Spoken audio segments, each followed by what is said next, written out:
Isang mapagpalang araw po sa inyo, Sir Blair. Lalong-lalo na po sa mga giliw ninyong tagapakinig at tagasuporta sa inyong YouTube channel. Ang kwentong aking ibabahagi ay nangyari taong 1985. Madalas po kong pinagtatawanan dahil sa aking itsura. Ang akin po kasing balat ay kulubot na parabang balat ng isang bayawak. Bata pa lang po ako noon nang maganap ang isang aksidente. Iniligtas daw po ako ng aking ina mula sa sunog. Idagdag pa sa kanilang pinagtatawanan sa akin ang tungkol sa aking ina. Anak daw po ako ng isang baliw. Nawala po kasi sa katinuan ang aking ina pagkatapos niyang masaksihan kung paanong pinatay ng aswang ang aking ama. Upang mapanatili ang kanyang kaligtasan sa madalas niyang paggala sa gabi, napilitan po si Lolo Ingkong na ikulong si nanay sa aming bahay. Nang mga panahon po kasing yun, ay marami na ang nabibiktima ng mga aswang.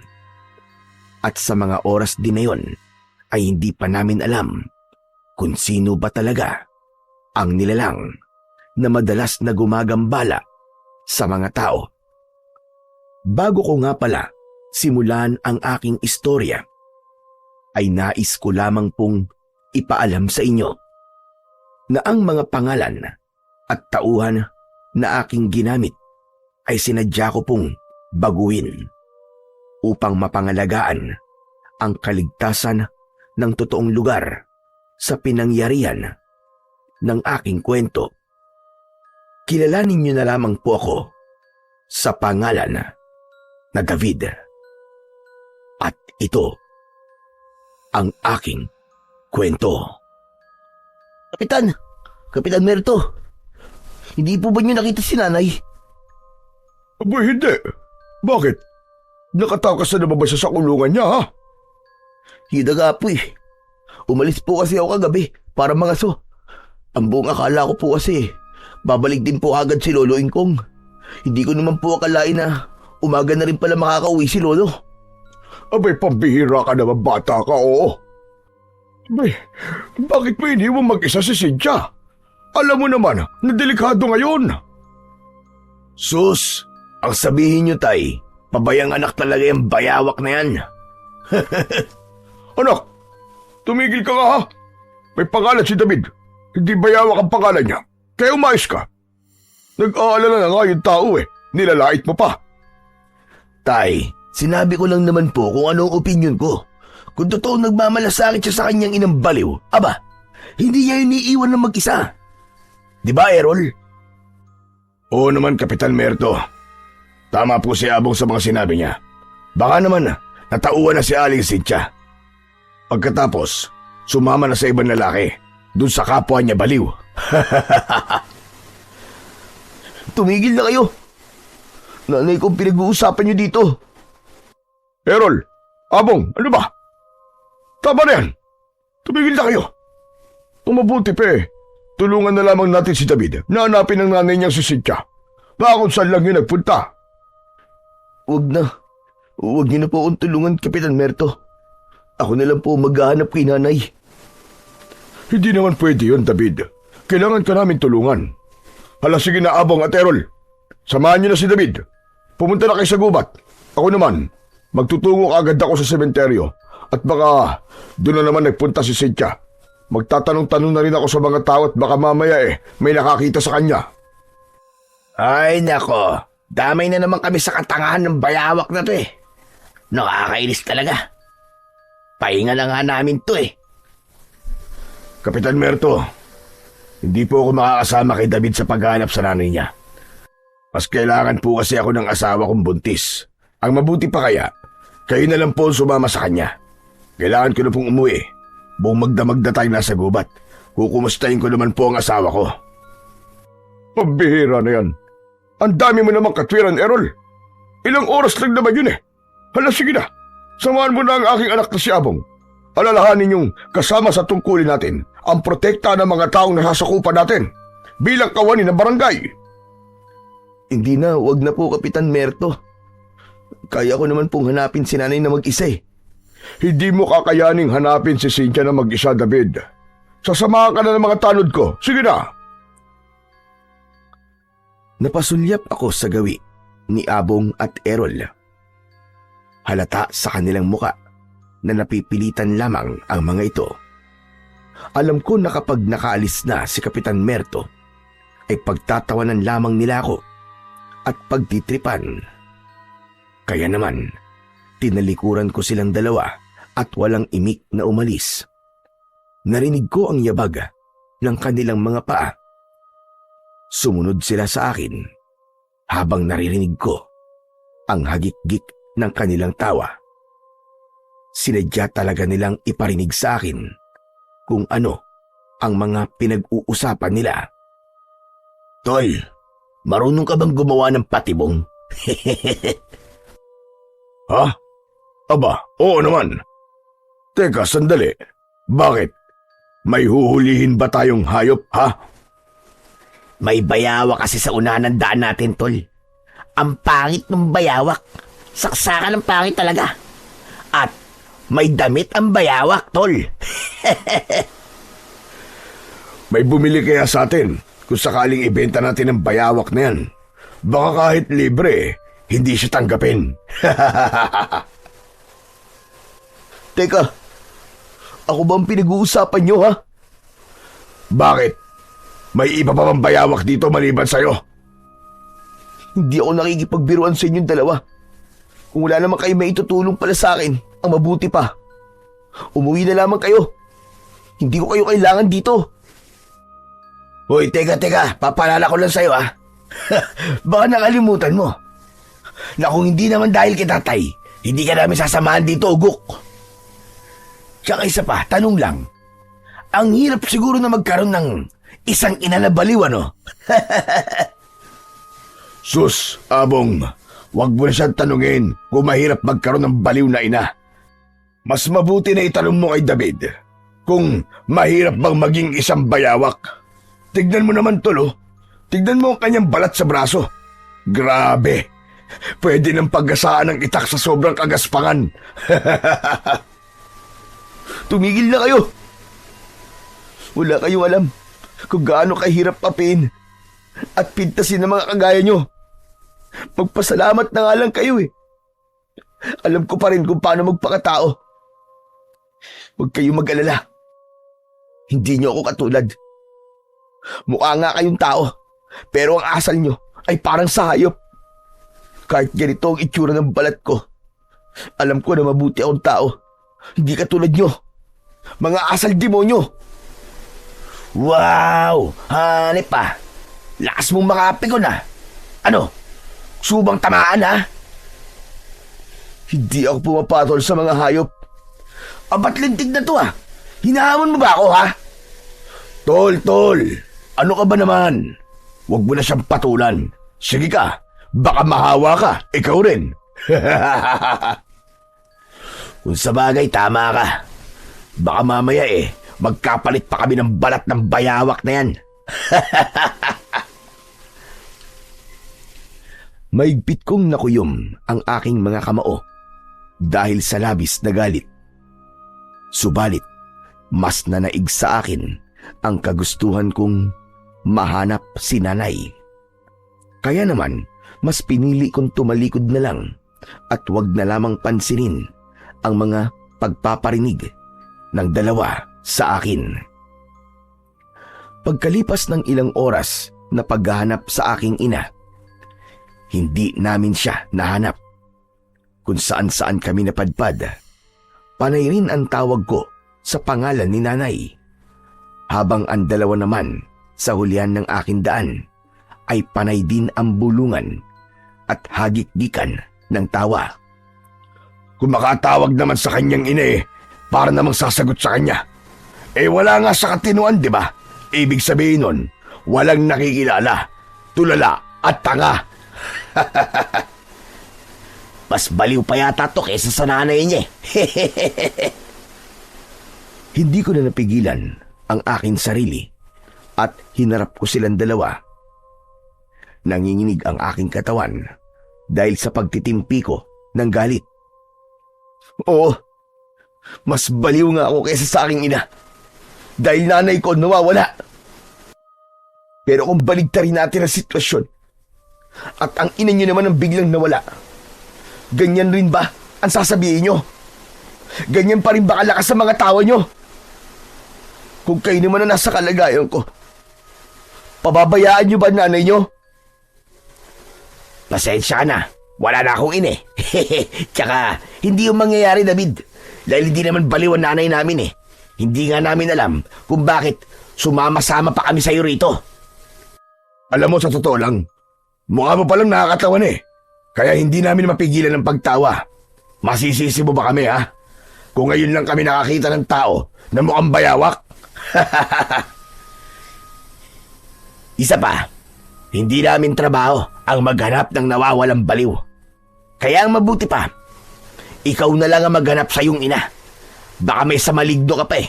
Ipasa mo pa sa amin ang malabayawak mong balat. Halos hindi ako makahinga sa labis na sama ng aking loob habang umaalingaw-ngaw ang malademonyong tawa ng dalawa. Subalit mas pinili kong maging matatag at labanan ang lahat ng kanilang panlalait sa akin. Sige na, makakaalis na kayo. Salamat na lang sa tulong nyo. Tulong na mas nakadagdag pa sa bigat na nararamdaman ko. Wala kaming pakialam sa nararamdaman mo. Tama ka. Wala nga kayong pakialam. Dahil hindi naman talaga kayo tao. Hayop ang tawag sa mga kagaya niyong walang pakialam sa nararamdaman ng ibang tao. Ano? Ano sabi mo? Para sa akin, hindi tao ang tingin ko sa inyo. Masahol pa kayo sa mga hayop na pinapana ako sa gubat. Sa tuwing nanguhuli ako ng mga baboy na mo, ang mga pagbumukha ninyo nakikita ko. Kaya nga nalilito ako minsan eh. Kung tao pa ba kayo o hayop? Tila napikon si Errol sa aking mga sinabi. Kaya naman, inambahan niya ako ng suntok sa muka na agad naman pinigilan ni Abong. O tol, sandali lang.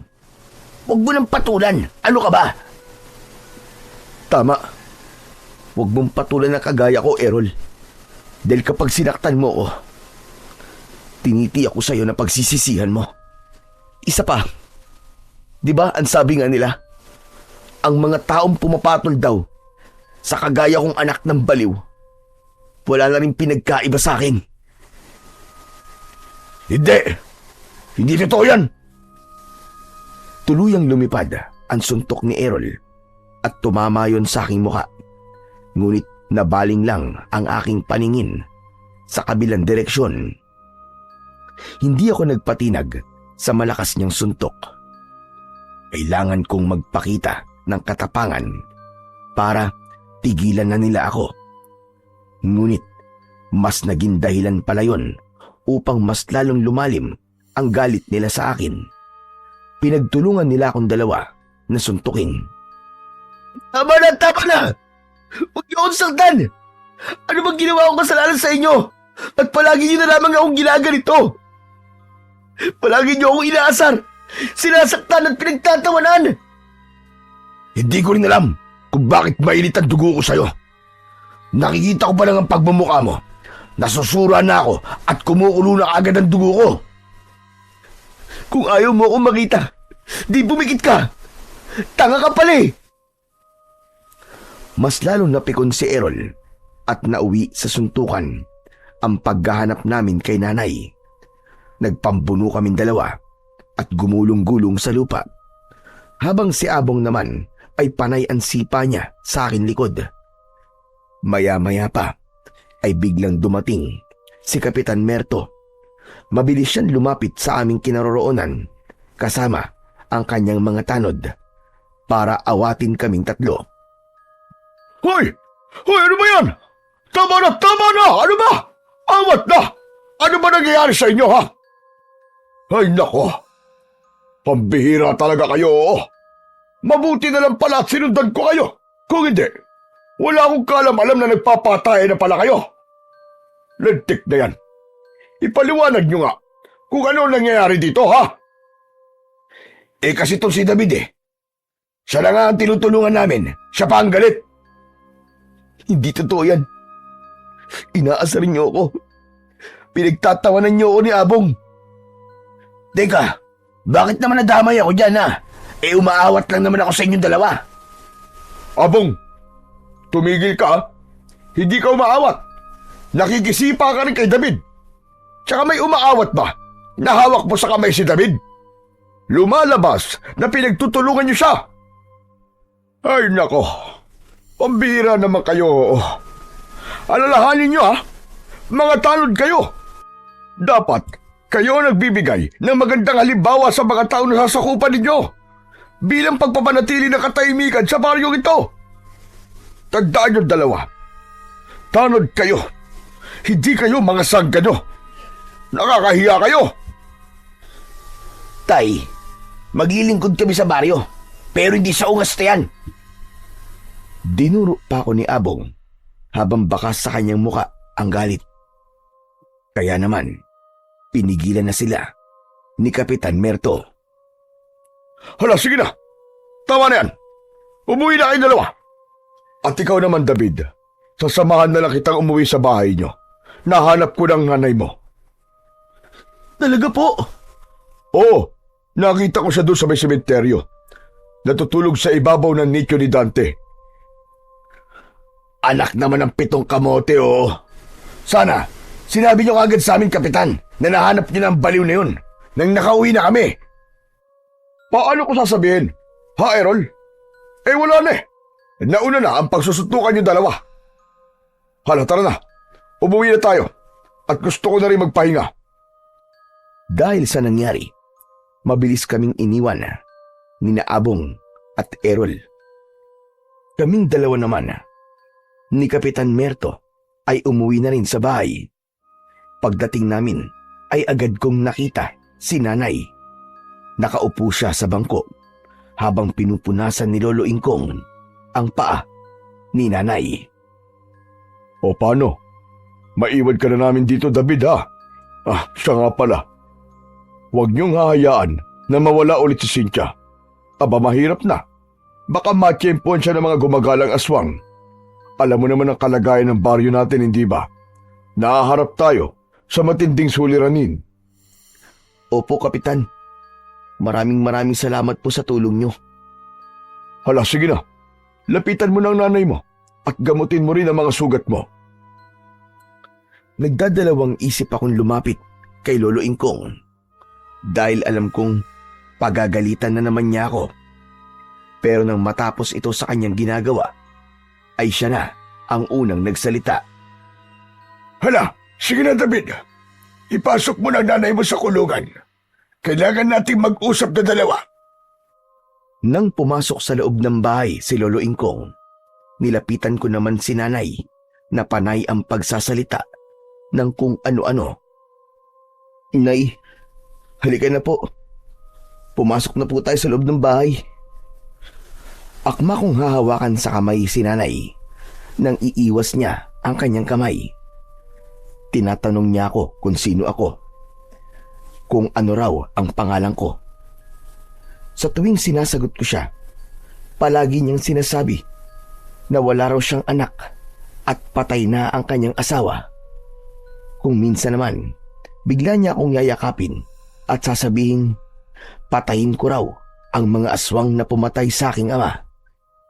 Ilan lamang ang mga yon sa ginagawa ng aking ina na labis na nagpapabigat sa kalooban ko. Pakiramdam ko, pagod na ako sa pag-aalaga sa kanya. Isang malalim na buntong hininga ang pinakawalan ko bago ko ikinulong si Nanay.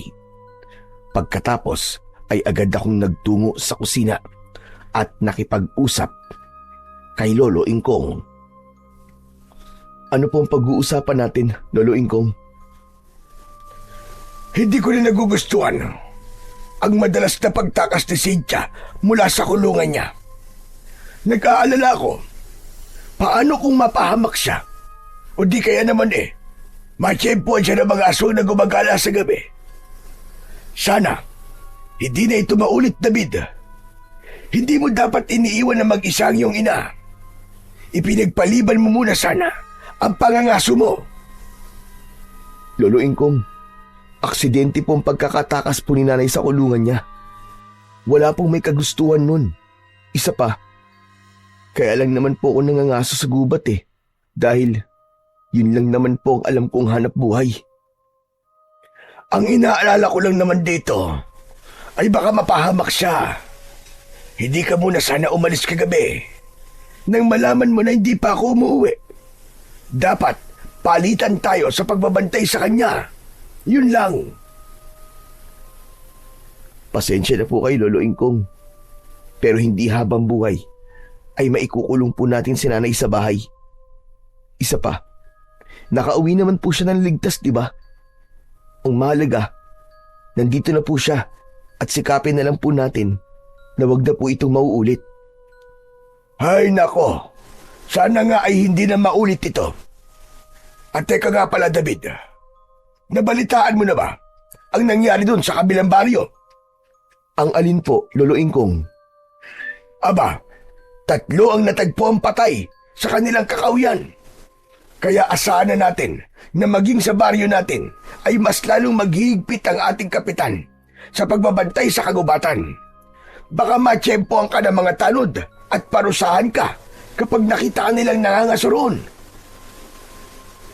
Hindi po nila ako mapaparusahan dahil sa tamang edad na po ako. Isa pa, ano po bang itsura ng mga bangkay na natagpuan? Ay nako, brutal ang kanilang kamatayan. Kagaya ng naunang mga biktima, kalahating katawan lang nila ang natatagpuan at ang kaputol ay nawawala pa. Bukod pa ron, marami rin mga taong nawawala na hanggang ngayon hindi pa rin sila nahahanap. Kaya naman na po, bawas-bawasan mo ang madalas na pagpunta sa kagubatan. Baka ikaw naman ang sunod na mapahamak. Hindi po yun mangyayari sa akin, Lolo Ingkong. Dahil nag-iingat naman po ko Diyos ko naman batang oo. Pinapaalalahanan lamang kita. Ayokong pati ikaw mawala sa amin ng nanay mo. Paano na lamang kami kung pati ikaw ay mawala? Sino na mag-aalaga kay Cynthia? Mag-iingat na lamang po ako, Lolo Ingkong. Pero hindi niyo po ako mapipigilang mga susagubat. Wala nang nagawa si Lolo Ingkong nang pumasok ako sa loob ng aking silid. Ipinatong ko ang aking pana sa ibabaw ng aking lamesa. Saka ko hinubad ang aking damit. Napangiwi ang aking muka dahil sa sugat ko sa aking likod. Pagsapit ng gabi ay hindi ako dalawin ng antok. Kaya naman naisip ko munang lumabas ng bahay para sana ay magpahangin. Ngunit bigla kong napansin ang kakaibang liwanag sa gitna ng taniman ng sitaw ni Lolo Ingkong. Aba, teka, bakit parang nagliliwanag ang mga dahon ng punong yun? Dala ng aking kuryosidad, nilapitan ko ang puno sa gitna ng sitawan. Mas lalong kumislap sa dilim ang mga dahon. Kaya naman, hinawakan ko yun. Maya-maya pa, bigla akong nakaramdam ng kakaibang kate sa aking kamay. Napaatras ako habang kinakamot ang aking palad. Hanggang sa umabot yun sa aking braso. At kahit sumusugat na ang bawat pagkamot ko sa aking balat, mas lalo lamang tumitindi ang pangangate. Diyos ko! Ano ba to, sobrang kati ng kamay ko? Ano bang gagawin ko? Humawak lang naman ako sa dahon ng punong to. Ano kayang klaseng puno to? Nang hindi tumigil ang pangangate, ay wala na akong nagawa, kundi ang humingi ng tulong kay Lolo Ingkong. Kinatok ko siya sa kanyang silid, habang patuloy pa rin ako sa pagkamot. Umabot na yun hanggang sa aking muka.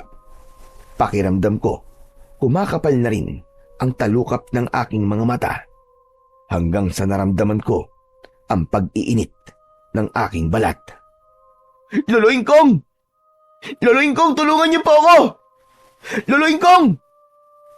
Bumukas ang pinto at lumabas si Lolo Ingkong. Gulat na gulat ang matanda nang makita ang aking muka. Diyos ko po! Ano nangyari sa'yo, David? Meron na po akong hinawakan daon mula sa puno po na nakatanim po sa gitna ng sitawan niyo, Lolo. Lumiliwanag po kasi. Tapos ganito na po. Bigla po ako nangati. Hindi ko po mapigilan ang aking sarili na magkamuti ng aking balat. Sobrang kati po talaga, Lolo Ingkong. Nahihirapan na po ako. Hinawakan ni Lolo ang aking namamagang kamay at muka. Bumakas ang pag-aalala sa kanyang anyo at pinapasok niya ako sa loob ng kanyang kwarto. Ano bang naisip mo?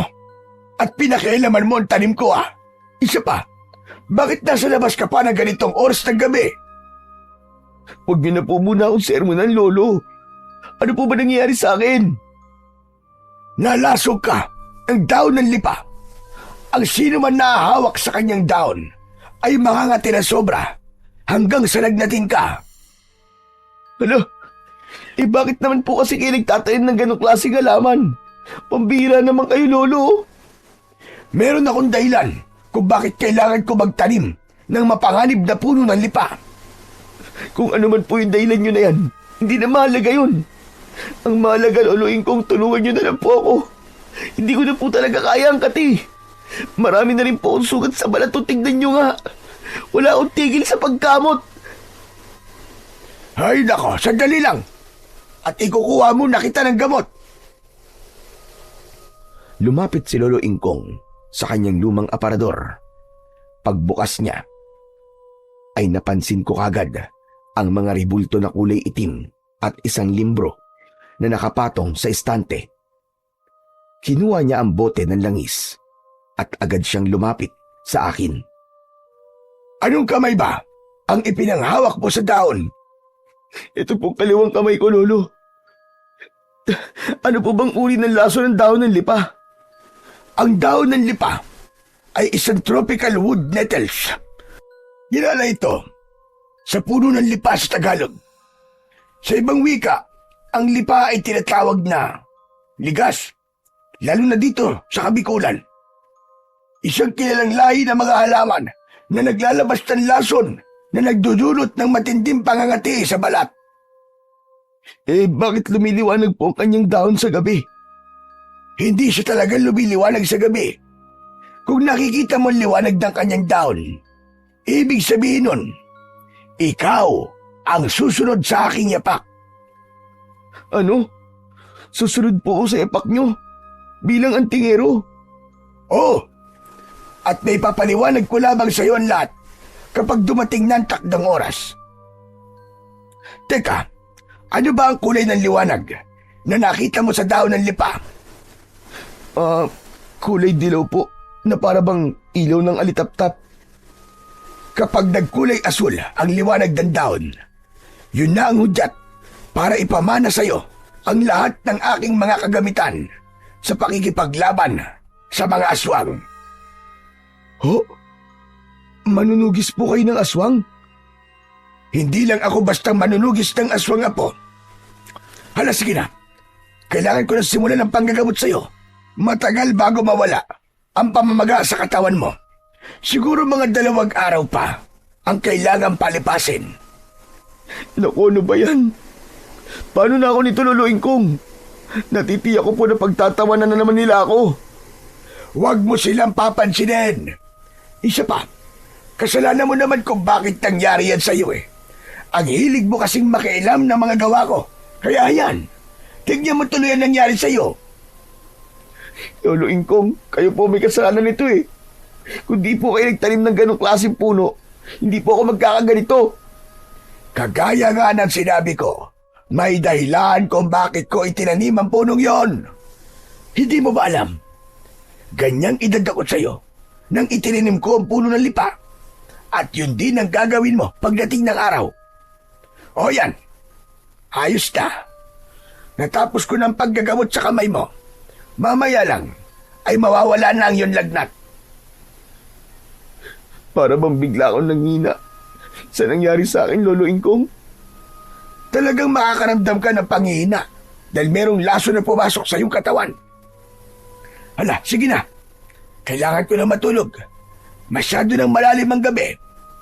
Matulog ka na rin, Apo. Para bang nagdahilan na nawala ang pangngati sa aking buong katawan. Kaya bigla akong nagtaka sa kakaibang puno na yon. Kinabukasan ay hindi ako makakilos ng maayos dahil maga pa rin ang aking katawan. Kaya lang, bigla akong nakarinig ng malakas na pagtawag mula sa labas. Boses yon ni Kapitan Merto. Tao po! Tao po! Tatay Ingkong! Nandyan po ba kayo? Narinig ko na bumukas ang pintuan. Kasunod ng boses ni Lolo Ingkong. Pagsilip ko sa siwang ng pintuan ng aking silid, nakita ko ang maraming tanod kasama sina Abong at Errol. Anong kailangan nyo, Kapitan Merto? Pasensya na po kayo kung napaaga yata ang pagpunta ko rito. Gusto ko lang po kayong kausapin tungkol po sa bagong biktima na nakita po namin kanina lang madaling araw. Malapit lang po kasi sa lugar nyo eh. Wala po ba kayong napansing kakaiba kagabi o narinig man lang? Nako, wala naman po, Kapitan. Maaga po kaming natulog ni David. Pwede po bang makausap ko po si David? Ay sige, sandali lang. Tatawagin ko lamang siya. Hindi ko na hinintay na lumapit pa si Lolo Ingkong sa aking kwarto. Agad akong lumabas ng aking silid at lumapit kina Kapitan. Ngunit pagbungad ko, agad silang naghagalpakan ng tawa. Anak naman ng putya, David, oh. Ano nangyari sa mukha mo? Akala mo, longganisang naglalakad eh. Napahawak kasi siya sa daon ng lipa kagabi. Kaya namaga ang kanyang katawan. Ano bang nakakatawa sa itsura ng aking apo? Ha, Errol, sabihin mo nga sa akin. Wala naman pong nakakatawa sa mukha niya. Mukha lang po kasi siyang longganisa. Errol, pwede ba tumigil ka na? Nagkaganyan na nga ang tao eh. Pinagtatawanan mo pa. Hindi na nakakatuwa mga pinagsasasabi mo, ha? Ay, nako. Ako na naman ang nakita nyo. Makaalis na nga. Kapitan Merto, ano po bang kailangan niyo sa akin? Mangyaring meron na naman kasing sumalakay na aswang na manananggal kagabi. May nakita kaming panibagong biktima malapit lang dito sa bahay nyo. Sinalakay kasi nila ang bahay ni Errol. Balak ng mga aswang na atakihin ang asawa niyang buntis na si Isabel. Kapitan, tahimik naman po kagabi at wala po ako napansing kakaiba sa paligid. Ganun ba? O siya, sige na. Magpahinga ka na ulit. Magpagaling ka, ha? Talagang malala ang itsura mo ngayon eh. Para bang hindi ikaw? Dahil sa sinabing yon ni Kapitan Merto sa akin, malakas na namang napahagalpak ng tawa si Errol mula sa kinatatayuan nito. Ganon din si Abong na hindi na halos makapagsalita dahil sa katatawa. Hindi ko alam kung anong meron sa aking apo at madalas din yung pinagtatawanan. Wala na ba talaga kayong magawa sa buhay ninyo? Lolo Ingkong naman eh, para naman yatang masyado kayo nagpapapekto sa pagtawa namin. Dahil hindi na nakakatuwa. Baka naman sa bandang huli, pagsisihan nyo ang ginagawa nyo kay David. Kapitan Merto, bakit nyo naman hinahayaan ang mga tanod ninyo sa ganyang pag-uugali? Pinagagalitan ko naman po sila, Tatay Ingkong. Kaya lang, talagang makukulit ang mga ito eh. Sana, hindi na ito maulit. Hindi porkit hindi lumalaban ang aking apo, pwede na nilang gawin ito sa kanya. Pasensya na po kayo, Tatay Ingkong. Asahan niyo po at pagsasabihan ko ulit sila. Lalong-lalo na po ang aking anak. Sige po, tutuloy na rin po kami. Mabuti naman. At marami pa akong gagawin. Naaabala ako sa inyo.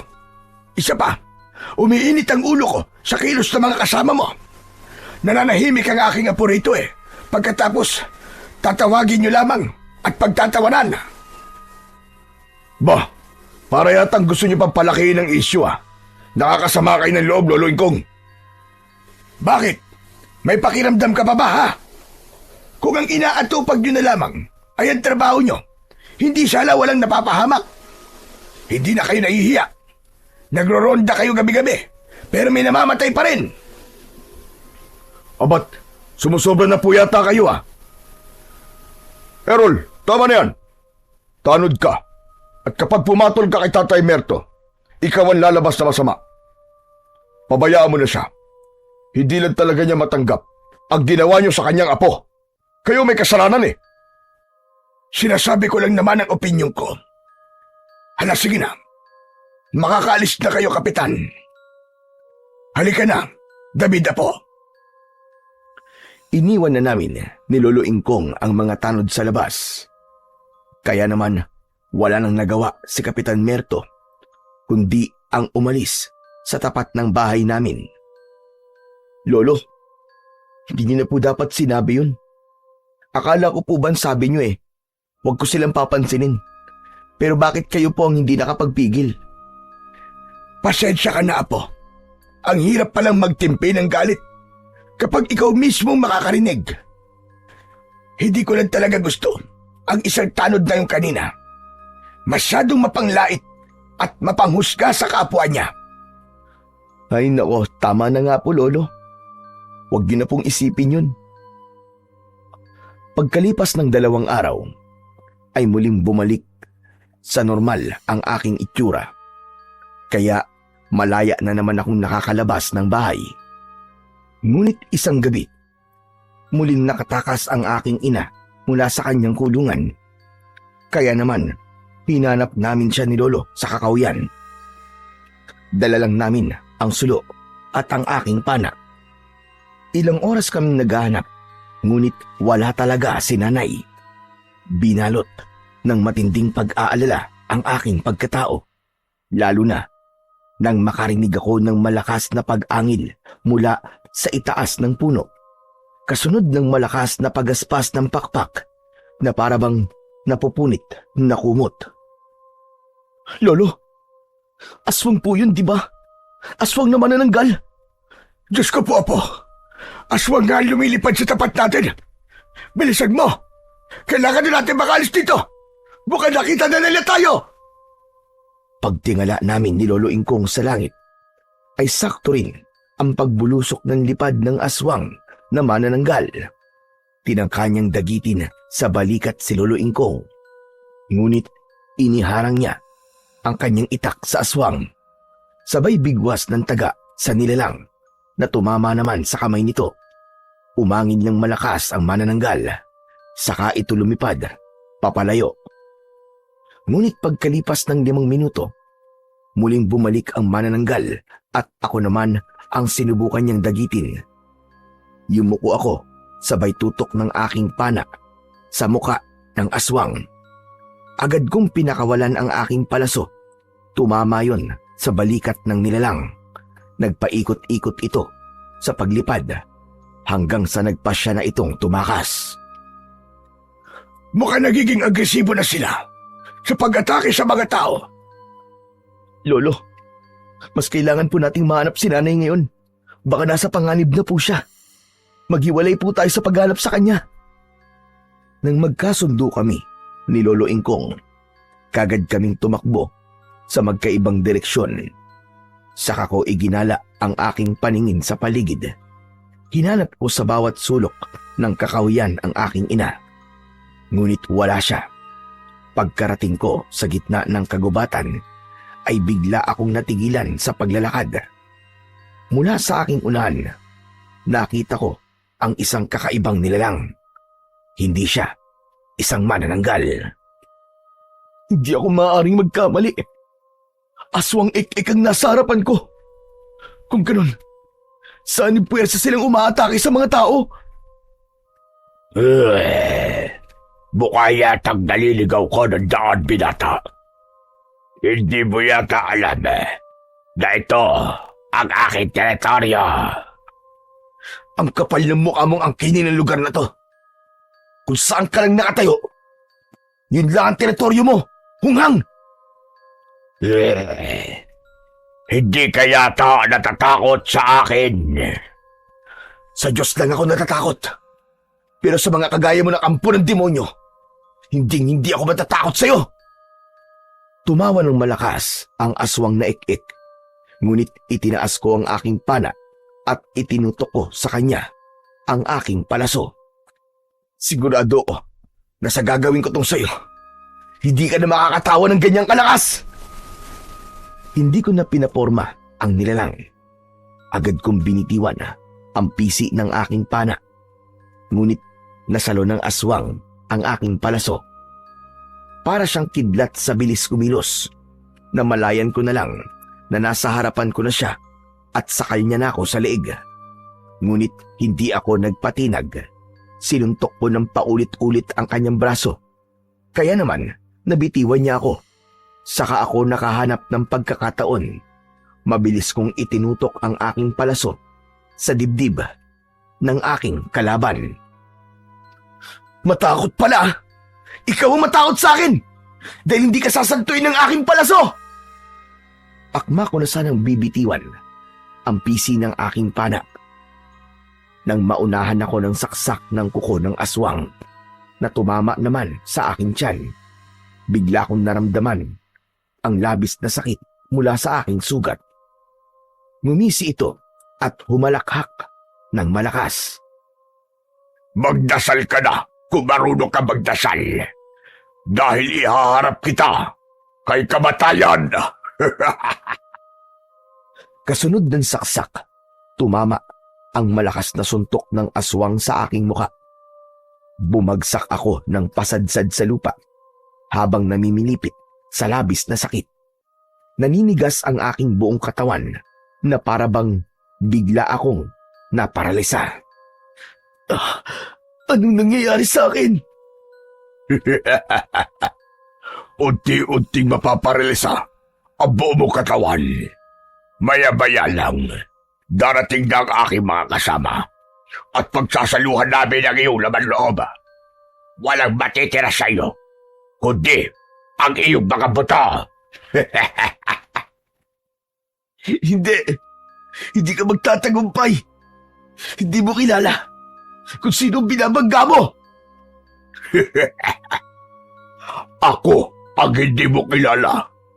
At sa pagkakataong ito, hindi ko hahayaan na sikatan ka pa ng araw. Kahit anong gawin kong pagsisikap na gumalaw, ay tuluyan ng nanigas ang aking buong katawan. Masakit din ang aking sugat na parabang may mga insekto na gumagalaw sa loob ng aking laman. Kaming mga aswang na ik-ik ay makamagdagang ko. Kaya asahan mo, matatapos na ang buhay mo. Layuan mo ang aking apo! Demonyo ka!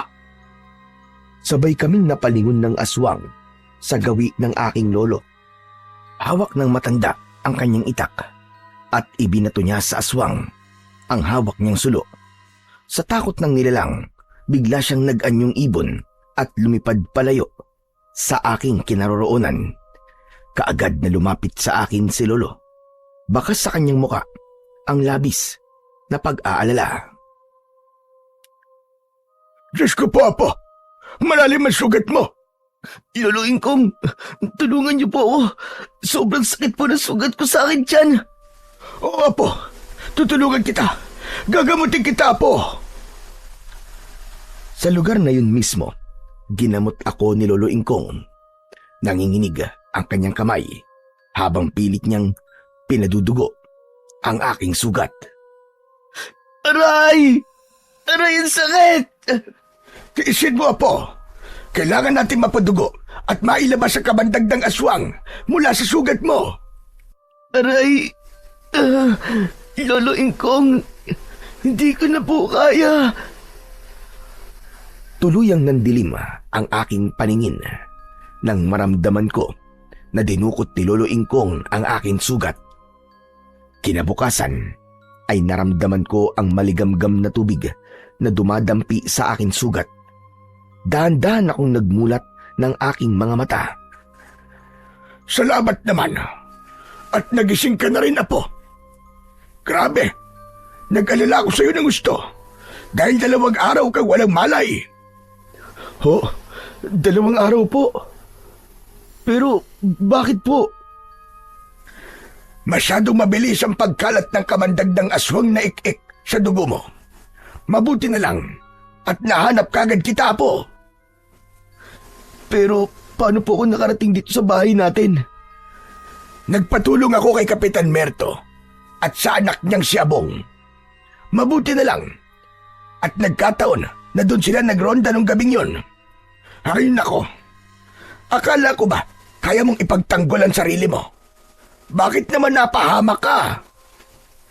Hindi ko po inaasang malakas po ang ik-ik na yun eh. Hindi mo ba alam na ang aswang na ik-ik ay katumbas din ang lakas ng manananggal? Sana naman, Apo, pagkatapos ng mga nangyari sa'yo, makinig ka na sa akin. Teka, sandali lang po, Lolo Ingkong. Si nanay po, nasa na po siya? Nahanap niyo na po ba siya? Oo, nauna pa siya sa aking umuwi.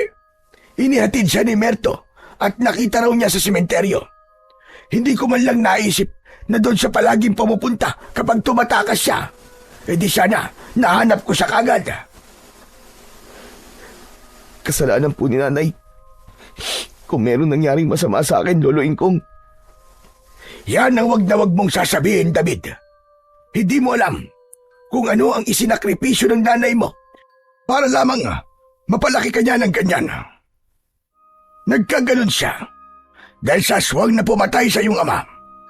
Kaya sana naman, habaan mo pa ang pasensya mo sa iyong ina. Pero, paano naman po tayo, Lolo? Paano naman tayo na nag-aalala sa kanya? Hindi lang po isang beses ako napahamak sa paghahanap kay nanay. Kaya, nakakaubos na po talaga ng pasensya, Lolo Ingkong. Gusto ko na po sumuko. Kahit kailan, hindi ka sinukuan ng nanay mo. Kaya wag mo siyang susukuan, Apo. Mas kailangan niya ng tulong natin. Hindi na ako nakipagtalo kay Lolo Ingkong dahil alam ko sa huli, ako lamang ang talo. Kaya naman, buong araw akong nagpahinga at natulog. Ngunit pagsapit ng gabi, ay biglang nagwala si nanay sa loob ng kanyang kulungan. Pilit niyang sinisira ang rehas na gawa sa bilog na kahoy. Kaya naman, lumapit ako sa kanya at hindi ko na napigilan pa ang aking sarili. Nay, pwede ba tumigil na po kayo? Bakit po ba kayo nagkakaganyan? Tulungan niyo rin po ang sarili niyo, Nay. Alam niyo, pinagtatawanan na ako ng mga tao dahil sa inyo eh. Nahihiya na ako. Dahil anak daw po ako ng isang baliw. Sa kabila ng maraming sinabi ko, isang tugon lang ang narinig ko mula sa aking ina na si Cynthia. Sino raw ako? Hindi niya ako makilala bilang anak niya at palagi yung nagdudulot sa akin ng kakaibang sakit. Dahil pakiramdam ko, mag-isa na lamang ako sa buhay. Nang gabing iyon, hindi na ako dinalaw ng antok. Kaya't maaga akong bumangon at naupo sa labas ng balkonahe. Maya-maya pa, biglang dumating si Kapitan Merto. Kasama niya si Abong. Kumusta na ba ang pakiramdam mo, David? Ayos na po ako, Kapitan. Ano pong kailangan niyo sa akin? Total, at nasa bakasyon si Errol. Kung pwede sana, ikaw muna ang pansamantalang pumalit sa kanya. Sa tingin ko naman kaya mo makipaglaban sa mga aswang. Ha? Makipaglaban sa mga aswang? Hindi niyo po ba nakikita? Muntik na po ako mapahamak. Isa pa. Bakit niyo naman po hinayaang magbakasyon si Errol? Mangyari kasing palagi na raw sumasakit ang tiyan ng kanyang asawa. Nag-aalala siya na baka mapano si Isabel. 1 linggo lang naman siyang titigil sa pagroronda. Hihintayin lang daw niyang mawala ang pananakit ng tiyan ng kanyang asawa. Baka naman po, nilalapitan na ng aswang na manananggal si Isabel. Yun nga din ang kutob ko. Kaya pumayag na rin akong samahan niya ang kanyang asawa. Kung ganun po, kailan po ako magsisimula, Kapitan? Ngayon na. Di ba sabi mo naman ayos na ang pakiramdam mo? Sige po, maghahanda lang po ako ng gamit ko. Sa labas na sila ng bahay naghintay sa akin. Pagkatapos kong maihanda ang aking pana, ay agad kaming nagtungo sa gilid ng kakawyan para tignan kung meron na namang bangkay na makikita sa lugar na yon. Hindi nga ako nagkamali. Nadatnan namin ang nagkakagulong mga tao. Sa daan pa lang ay nakita na namin ang ilang patak ng dugo sa lupa. Nang makarating kami sa kinaroroonan ng biktima, tumambad sa aming paningin ang itsura ng bangkay ng isang babaeng buntis. Nakadilat ang kanyang mga mata. Putol ang mga braso at nakalaylay ang dila. Wakwak ang tiyan dahil dinukot ang sanggol mula sa sinapupunan nito. Dahil sa nangyari, nagkaroon kami ng biglaang pagpupulong sa pangunguna ni Kapitan Merto. Lubhan na ako nababahala sa walang tigil na pamiminsala ng mga aswang sa baryo natin.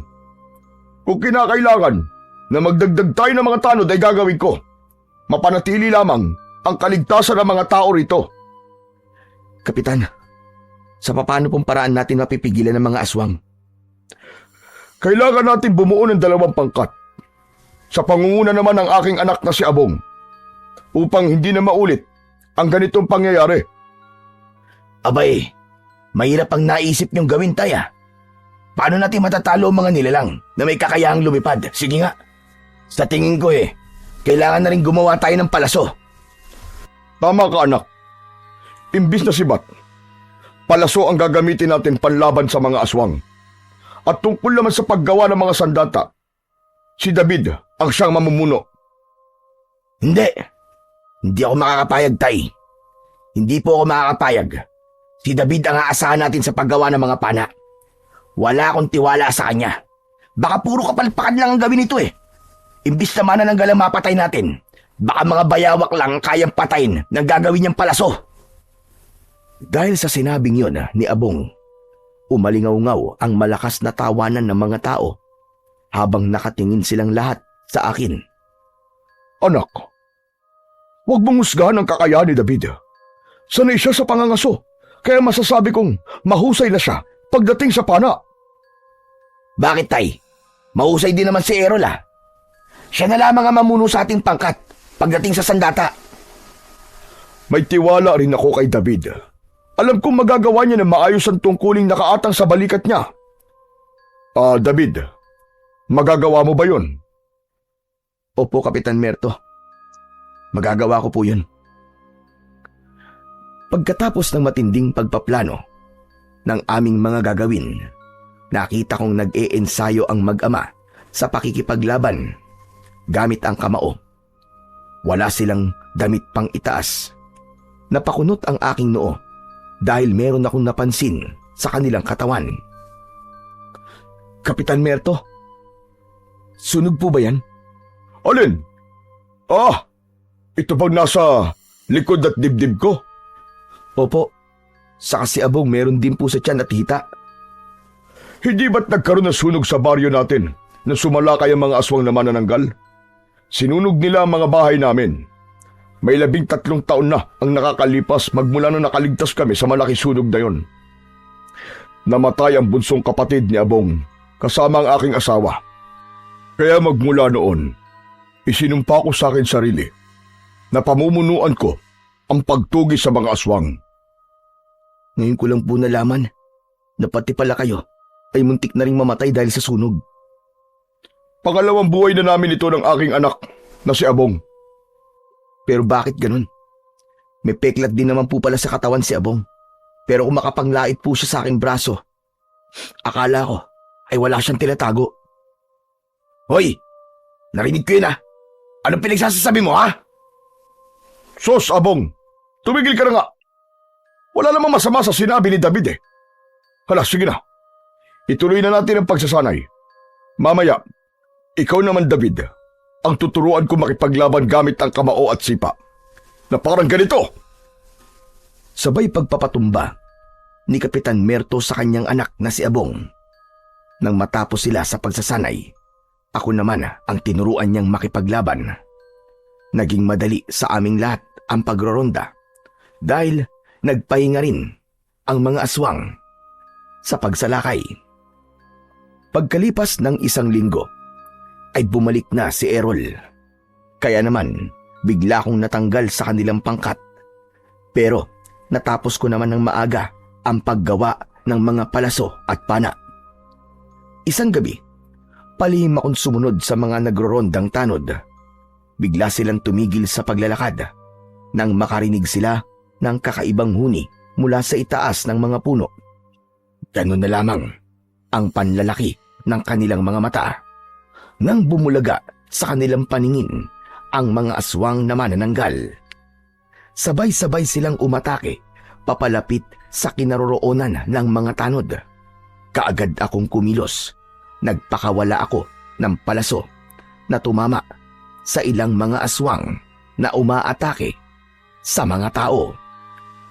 Magsikalat kayo mga kasama! Huwag niyo nga hayaang may masaktan sa inyo! Tay! Tulungan niyo ako, Tay! Tay! Mula sa aking pinagtataguan ay nakita ko si Abong. Dinagit siya ng aswang na manananggal. Mabilis akong tumakbo para sundan si Abong. Habang inililipad ito ng aswang papunta sa himpapawid. Hindi rin naman matulungan ni Kapitan Merto ang kanyang anak dahil maging siya ay inatake na rin ng aswang. Kaya naman, mabilis akong umakyat ng puno. Tumungtong ako sa sanga habang nakatutok ang aking pana sa manananggal. Sabay, pagpapakawala ko ng aking palaso na tumama naman sa leeg ng aswang. Nabitiwan ito si Abong. Mabilis ko siyang sinalo habang nakalambitin ako sa sanga ng puno. Abong! Huwag kang bibitaw, ha! Kumapit ka lang sa kamay ko! Hindi ko na kaya, David! Ang sakit na ng sugat ko sa balikat! Tiisin mo, Abong! Hindi kita mababayaan! Maingat kong ikinapit ang aking paa sa sanga ng puno at pilit kong iniangat paitaas si Abong. Nang tuluyan siyang makasampa sa sanga, ay saka naman ako lumundag mula sa itaas ng puno. Iniwan ko si Abong at tinulungan ko ang iba pang mga tanod. Nang gabing yon, ay tuluyan na akong nakipagpambuno sa hindi mabilang na mga aswang na manananggal. Lahat ng tamaan ng aking palaso ay agad na tumatakas para iligtas ang kanilang sarili. Nang humupa ang kaguluhan, nakita ko ang maraming mga tanod. Sugatan sila at nanghihina. Ganon din si Kapitan Merto na nakasandal sa puno. Kapitan Merto, ayos lang po ba kayo? Ayos lang ako. Nasaan ang anak ko? Ligtas na po siya, Kapitan. Huwag na po kayo mag-alala. Nakita ko ang ginawa mo, David.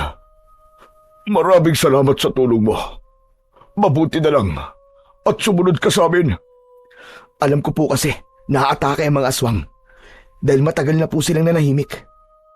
Nag-aalala po ako sa kaligtasan natin. Paano po kung hindi lang sa kakahuyan sila umatake? Paano kung sa mismong baryo natin, Kapitan? Hindi ko na rin alam ang gagawin ko, David. Kailangan namin ang kagaya mo. Pasensya na po. Pero kumikilos na po ako ngayon sa aking mga plano.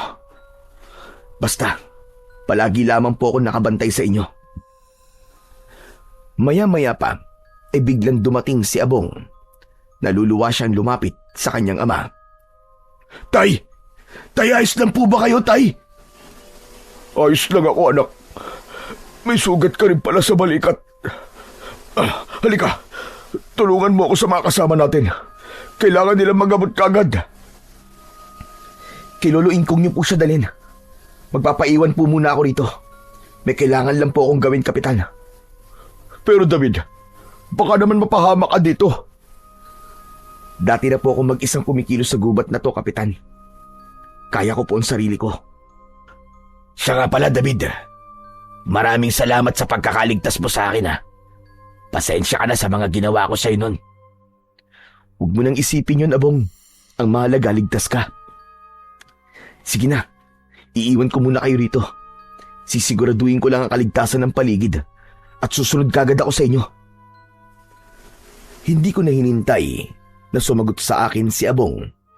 Agad akong umalis sa kanilang harapan at tumakbo papunta sa kakahuyan. May nakita kasi akong isang nilalang na nakatayo habang pinapanood kami. Kaya kailangan ko siyang habulin para hulihin. Inilinga ko ang aking paningin sa paligid. Ngunit wala na akong nakikitang ibang nilalang sa lugar na yon. Anak ng putya! Nasa na siya? Sigurado ako may nakita ko nilalang na tumakbo rito kanina. Saan nagsuot yun? Maya-maya pa ay bigla kong narinig ang malakas na pagaspas ng pakpak ng aswang mula sa impapawid. Pagtingala ko ay sakto rin ang pagdagit niya sa akin. Bumaon ang kanyang matutulis na kuko sa aking balikat.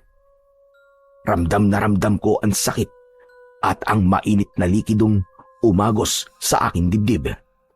Hindi ko maiangat ang aking kamay para sana panain ang aswang. Biglang naparilisa ang aking braso.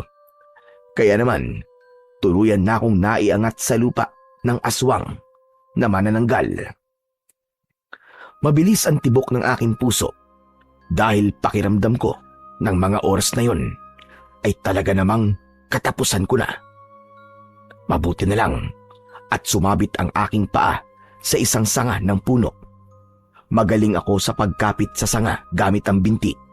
Kaya nga wala nang nagawa ang manananggal nang tuluyan akong nakakapit sa sanga. Nakipaghilahan ako sa kanya. Siguro naman, bibitiwan mo lang aking balikat sa gagawin ko sa'yo. Hayop ka, demonyo ka! Dahil hindi natatanggal ang mga kamay ng aswang sa aking balikat, kinagat ko ang kanyang kamay. Malakas na napaangil sa sakit ang aswang, kaya nabitiwan niya ako. Mabuti na lang at naigalaw ko na ang aking braso bago pa ako mahulog sa lupa. Nang makabawi ako ng lakas, mabilis akong bumaba mula sa puno. Napaluhod ako sa lupa. Saka ko pinilit maglakad papunta sa aming bahay. Nadatnan ko ang mga tanod. Abala ang lahat sa pagpapagamot kay Lolo Ingkong. Ngunit napansin ko na wala si Errol sa mga tanod na nasugatan. Kaya naman, tinanong ko na si Kapitan Merto. Kapitan, nasaan po si Errol? Hindi niyo ba siya kasama sa pagroronda? Kasama namin siya kanina, David. Pero bigla siya nagpaalam na uuwi. Bakit mo ba naitanong? Wala naman po. Nagtataka lamang po ako dahil palagi po siyang umaalis kapag nagroronda kayo.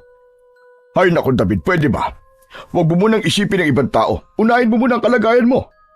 Tignan mo. Sugat ka rin sa balikat, Parang wala lang sa'yo. Halika nga. Ako na nga ang gagamot sa sugat mo. Dahil sa tingin ko, kailangan na rin ng Tatay Ingkong ang tulong ko. Hindi na ako nakatanggi nang tanggalin ni Kapitan Merto ang aking suot na damit. Napasigaw ako sa labis na sakit nang dumikit ang tela sa aking sugat. Kumuha ng malinis na tela si Kapitan Merto sa kabinasa ng tubig. Nilinisan niya muna ang sugat ko pero bigla siyang natigilan. Teka, anong balat na to?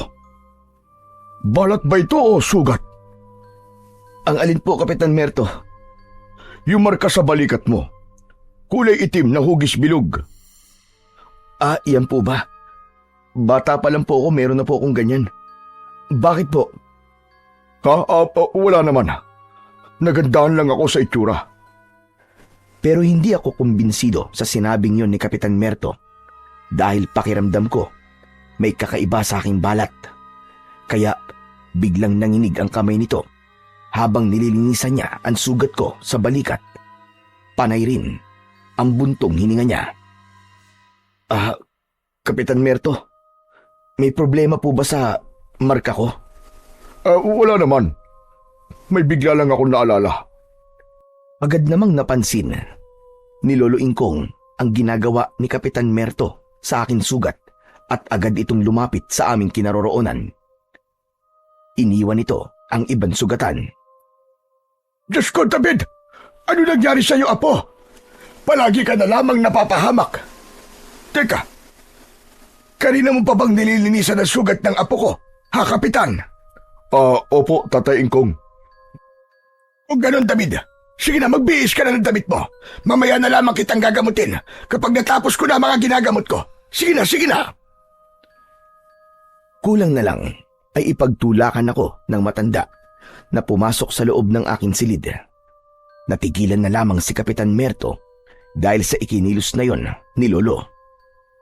Pagkalipas ng ilang sandali, ay kagad na nagpaalam ang mga tanod at si Kapitan kay Lolo Ingkong. Saka ako lumabas nang makaalis na silang lahat. Pero nakita ko ang matanda na nakatayo sa labas ng bahay, nakatingin sa puno ng lipa. Nanlaki ang aking mga mata nang makita ang kulay asul na liwanag sa mga dahon ng puno. Panahon na para ilipat sa'yo ang mutya ng dahon ng lipa. Ano po? Mutya ng dahon ng lipa? Ang mismong puno ng lipa ang pumili sa'yo. At ang kulay asul na liwanag sa kanyang mga dahon ay palatandaan na dumating na ang itinakdang oras. Nagtataka po ako, Lolo Ingkong. Bakit hindi po napansin ng mga tanod at di Kapitan Merto ang malakas po na liwanag mula sa dahon ng lipa? Ikaw at ako lang ang nakakakita sa liwanag ng dahon ng lipa. Dahil hindi yan isang ordinaryong puno, Apo. Nanggaling dyan ang mutya ng dahon ng lipa. Magagamit mo ang mutya laban sa mga aswang na manananggal at ik-ik. Pero bakit po ako, Lolo Ingkong? Sapagkat mabuti kang tao, Apo. Halika, sumama ka sa akin. Lapitan natin ang puno ng lipa. Ayoko po. Noong nakaraang araw po muntik na po ako mamatay dahil sa pangangati.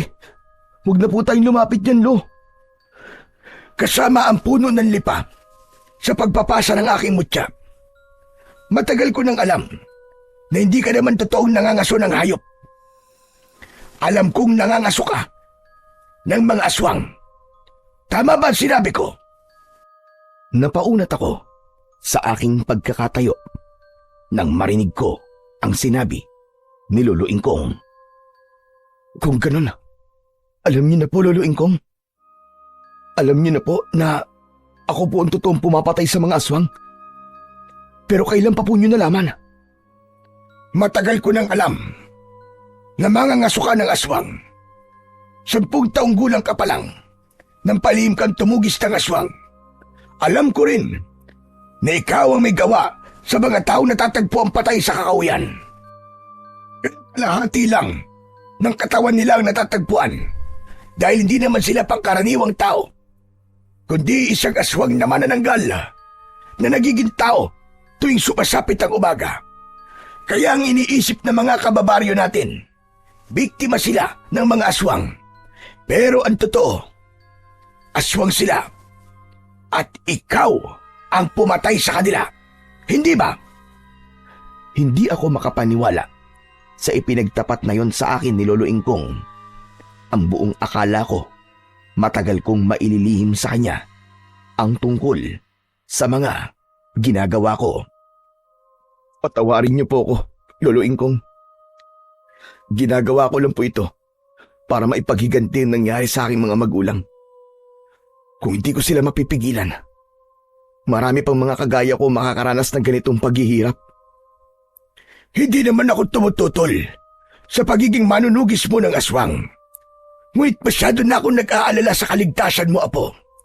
Lalo pa at hindi na maganda ang mga nangyayari. Sa palagay ko, mas lalo lumalakas ang puwersa ng kadiliman. Kaya kailangan ng sandata na tuluyang papatay sa kanila. At yun ay walang iba, kundi ang mutya ng dahon ng lipa. Bakit po, Lolo Ingkong? Hindi po ba sapat ang aking pana? Hindi sapat ang pana at palaso. Dahil kahit masugatan mo sila, hihilom lang ang kanilang sugat. Kapag magaling na, aatake sila ulit at babalikan nila ang taong nanakit sa kanila. Sa ganung sitwasyon, mas lalo lamang lalala ang mga nangyayari.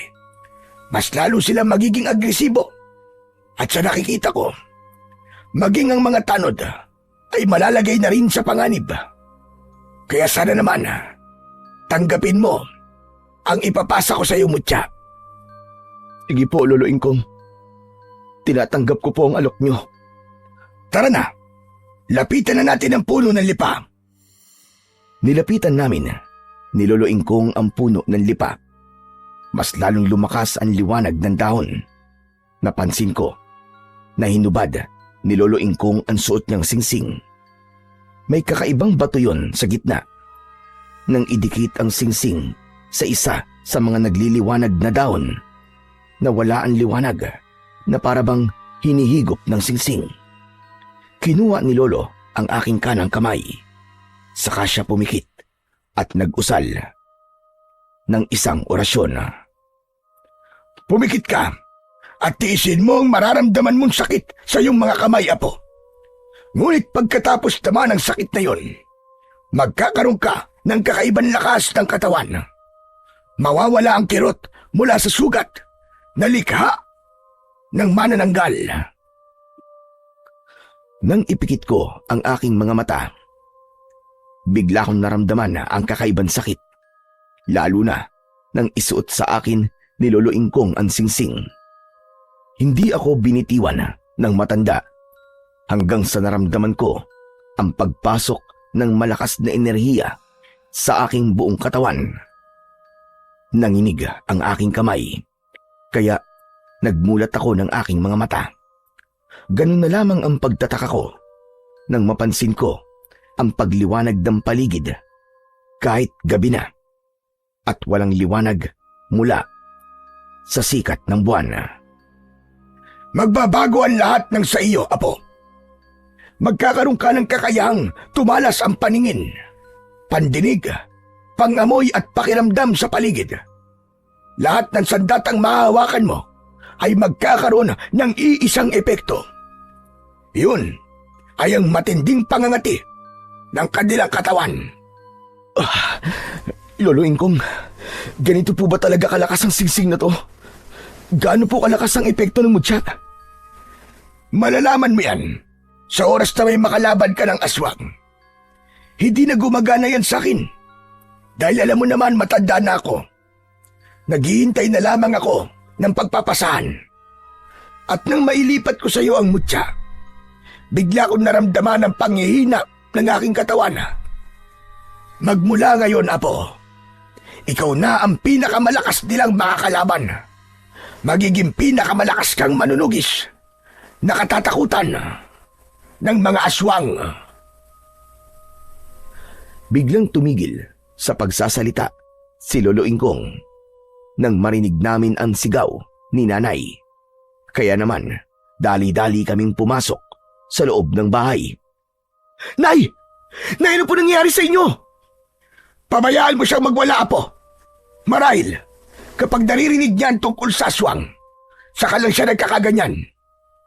Huwag kang mag-alala, anak. Malapit nang mabigyan ng hustisya ang mga nangyari sa inyo ng asawa mo. Nang sabihin yon ni Lolo Ingkong, umiyak ng malakas ang aking ina. Nagmamakaawa siyang palayain sa kulungan. Gusto niya raw makasama ang aking ama. Hanggang ngayon, hindi pa rin niya matanggap na wala na si tatay. Kaya naman, hindi ko napigilan ang aking sarili. Nakuyom ko ang aking kamao at pumatak na ang luha mula sa aking mga mata. Apo, meron pa akong ibibigay sa iyo. Ano po yun, Lolo Ingkong? Sumunod ka sa akin. Ipapakita ko sa iyo ang sandatang ginamit ko noon para makipaglaban sa mga aswang. Kung ganun po, Lo, hindi lamang po kayo isang albularyo, kundi isa rin po kayong antingerong manunugis. Tama po ba? Oo, Apo, ganun na nga. Kaya nga ganito ang buhay ko. Dahil binalikan ako ng isa sa mga pamilya ng aswang na napatay ko. At malakas ang kutob kong isa sa kanila ay ang aswang na gumagambala ngayon sa baryo natin. O di kaya naman, isang tao na minsang nagalit sa iyong ina. Pagpasok namin sa silid, ay kinuha ni Lolo Ingkong ang isang lumang baul. Binuksan niya yon at iniabot niya sa akin ang kulay itim na tela. Buksan mo, Apo. Sige, kunin mo ang sandata sa loob niyan. Mabilis kong tinanggal ang tela na nakabalot sa sandata. At yun na nga, tumambad sa aking paningin ang hawakan ng latigo. Ayan na po. Gawa sa buntot ng alakdan ang hawakan ng latigo. Yan ang bagay sa mutya ng daon ng lipa. Hindi na sila makakapanakit sa iyo at magiging banta ka sa buhay nila. Kaya, Apo ko, bigyan mo ng katarungan ang nangyari sa ama mo. Mag-iingat ka. Pagkatapos ng gabing yon, ay hindi na ako dinalaw ng antok. Pabaling-baling ako sa aking higaan dahil sa kapangyarihang bumabalot sa katawan ko.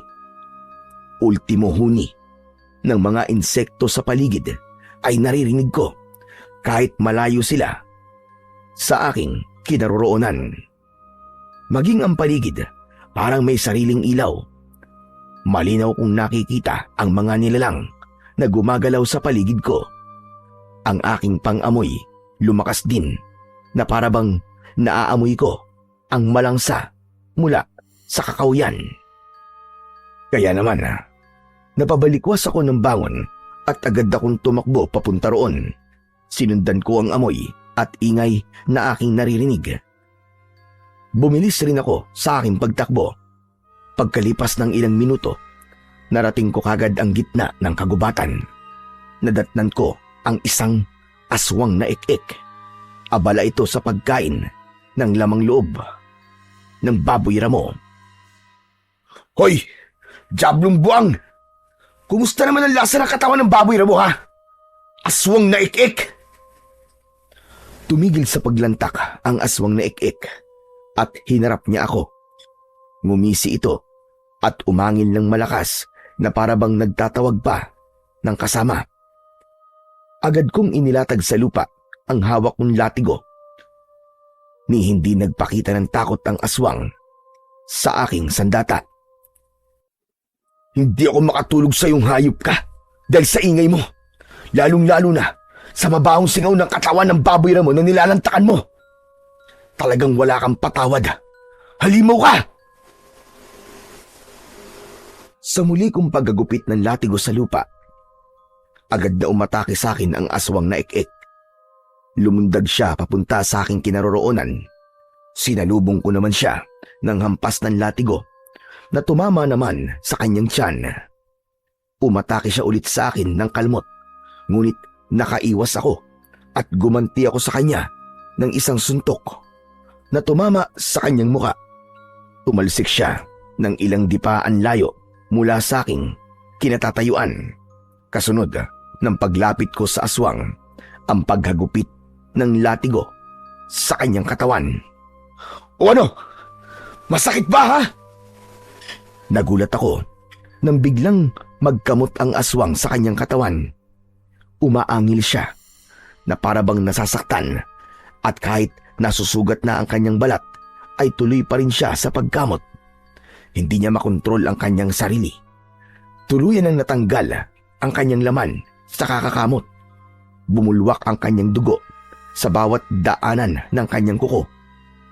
At mula sa aking harapan, nasaksiyan ko kung paano niyang pinatay ang kanyang sarili sa papamagitan ng pagkakamot Hindi ako makapaniwala na epekto yon ng aking mutya na sandata.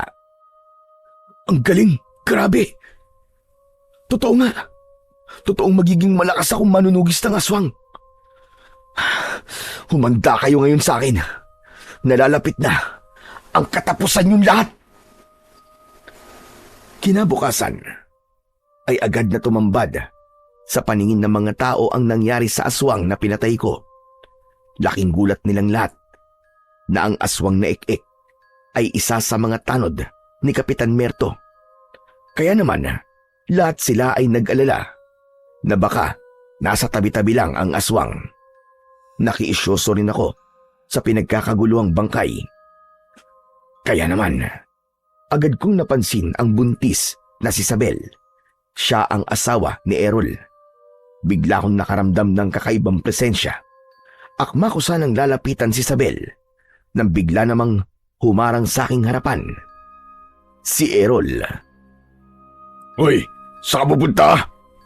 Huwag kang lalapit sa asawa ko. Baka hawaan mo, nakapangitan mo. Sigurado ka bang itsura ko lang ang dahilan kung bakit tayo mo lumapit ako sa kanya? Biglang lumikot ang mga mata ni Errol at nag-alala siyang napatingin sa gawi ni Sabel na nakatingin din sa amin. Parang hindi ko yata gusto ang tono ng pananalita mo, ha, David? Ikaw ang nag-umpisa, hindi ako, Errol. Nakadepende lang ako sa tono ng pananalita mo. Teka, sandali. Napansin ko, bakit parang hindi nagbabago ang laki ng tiyan ng asawa mo? Ano ba pakialam mo? Pwede ba? Huwag mong pinapansin ang asawa ko. May gusto ka ba sa kanya, ha? Wala akong gusto sa kanya, Errol. Pero kakaiba kasi ang nararamdaman ko sa kanya. Ano kaya ang ibig sabihin ng pakiramdam kong ito? Siya nga pala.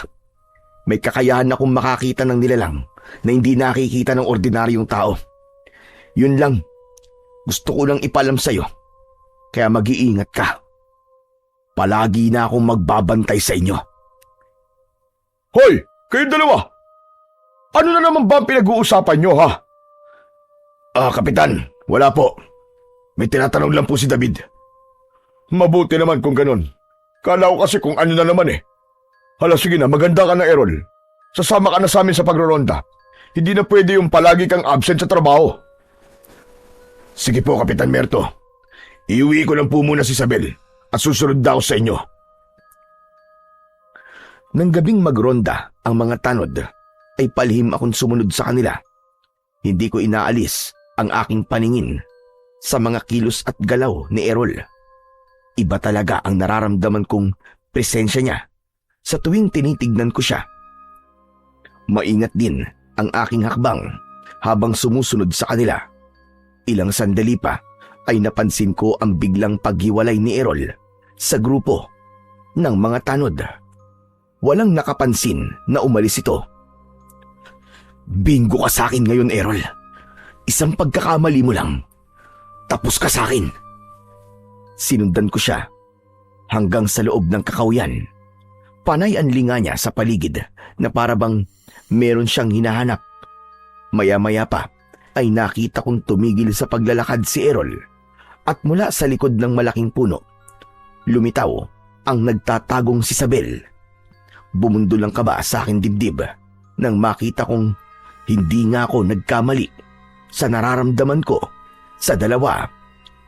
Mula sa aking pinagtataguan, nakita ko ang pagbigay ni Errol ng bote ng langis sa kanyang asawa. Naghubad ito ng damit at inihaplas ang langis sa buo nitong katawan. Umangil ito na parabang nasasaktan at ganun na lamang ang panlalaki ng aking mga mata nang makita ko na ang maumbok na tiyan ni Isabel ay biglang kumupis at nahati yun. Naging matandang babae si Isabel at mas lalo akong nagulat nang kausapin ito ni Errol.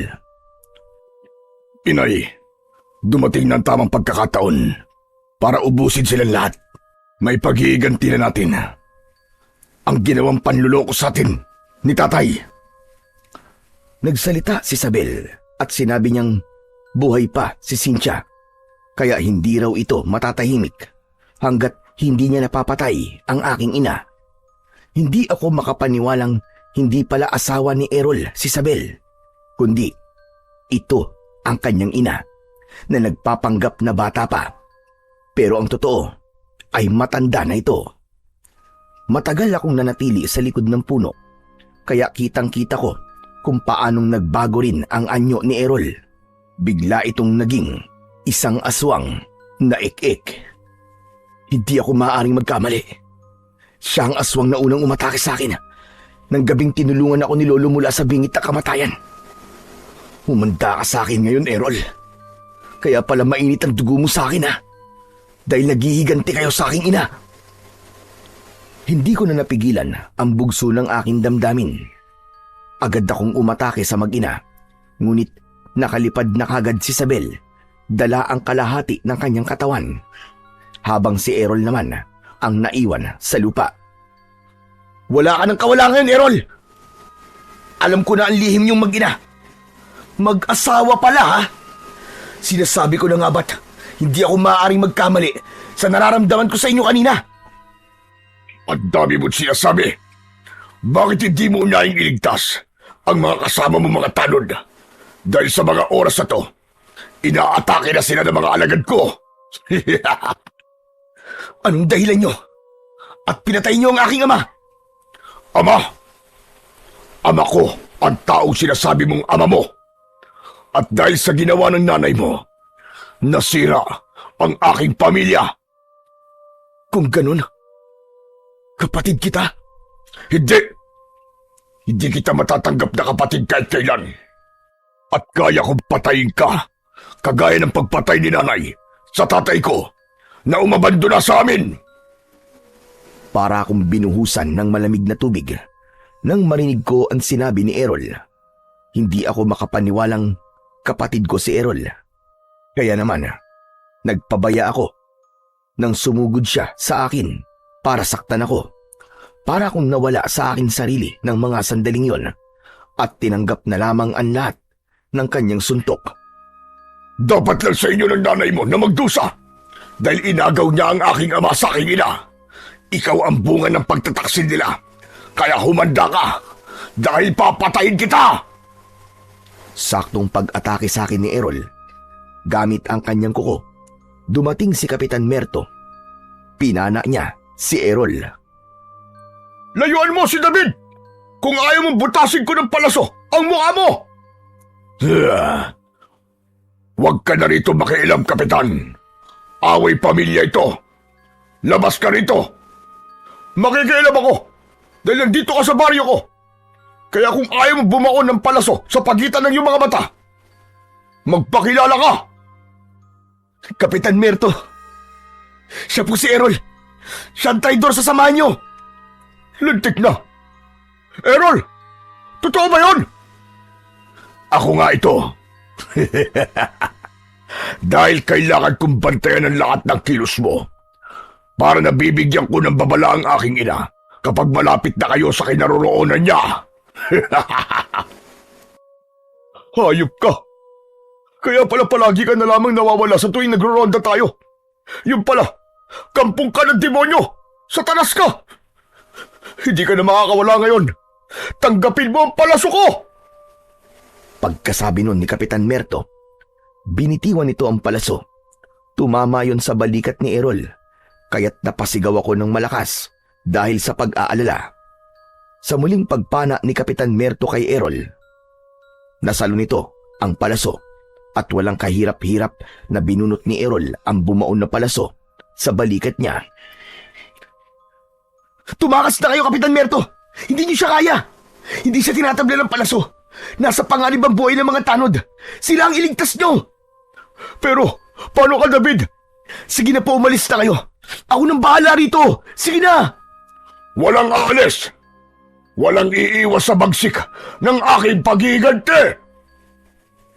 Halos yumanig ang lupa sa malakas na pagdagundong ng paa ni Errol papalapit sa aking kinaroroonan. Handa ko na sanang saluhin ang kamao niya, ngunit biglang humarang si Kapitan Merto. Iniligtas niya ako at siya ang tinamaan. Sumuka ng dugo si Kapitan Merto dahil sa malakas na pagtama ng kamao ni Errol sa likod niya. Saktong pagdating naman ni Abong. Itay! Itay! David! Ano nangyari? Ganyan nga. Magkampihan kayo, mga inutil! Anong ginawa mo sa aking ama? Humanda ka! Ako ang papatay sa'yo! Tumigil ka, Abong! Duwag ka at traidor. Iniligtas ka lang ni David nang minsang atakihin ka ni nanay. Bumaliktad ka na agad. Natigilan si Abong, kaya ipinaliwanag ko sa kanya kung sino ang aswang na nanakit sa kanyang ama. At hindi napigilan ng binata ang kanyang galit. Umatake siya sa kinaroroonan ni Errol, ngunit maging ito ay sinaktan din ng aswang. Nang bumagsak sa lupa si Abong, mabilis akong tumayo at pikit mata kong nilabanan si Errol. Kahit kapatid kita sa ama, hindi ako magdadalawang isip na labanan ka. Papatayin kita! Labanan mo siya! Hindi mo siya kapatid! Magtiwala ka sa akin! Hindi mo kapatid si Errol! Kahit hindi ko naiintindihan kung ano ang ibig sabihin ni Kapitan Merto, mabilis na akong umatake kay Errol. Agad ko siyang hinagupit ng latigo at tinamaan ko siya sa kanyang ulo.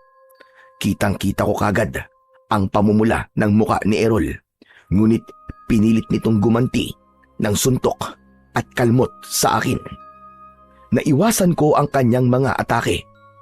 Bawat pag-atake niya, gumaganti ako sa kanya ng hampas ng latigo na tumatama at humahagupit sa kanyang katawan. Napaluhod siya sa lupa, kaya naman tumigil na ako sa paghagupit ng latigo sa kanya. Naramdaman ko ang paglapit ng mag-ama sa aking tabi habang pinanonood ko kung ano ang nangyayari kay Errol. Ano nangyayari sa akin? Ang kate! Hindi ko mapigilan ang aking sarili! Anong ginawa mo sa akin? Unti-unting kakalat ang kati sa buong katawan mo, hayop ka. At habang nagkakamot ka sa iyong balat, palalim ng palalim ang mararamdaman mong pangangati hanggang sa ikaw na mismo ang susugat sa iyong sariling katawan.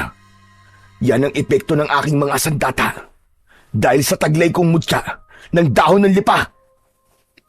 Mutya! Hindi maaari! Hindi! Hindi!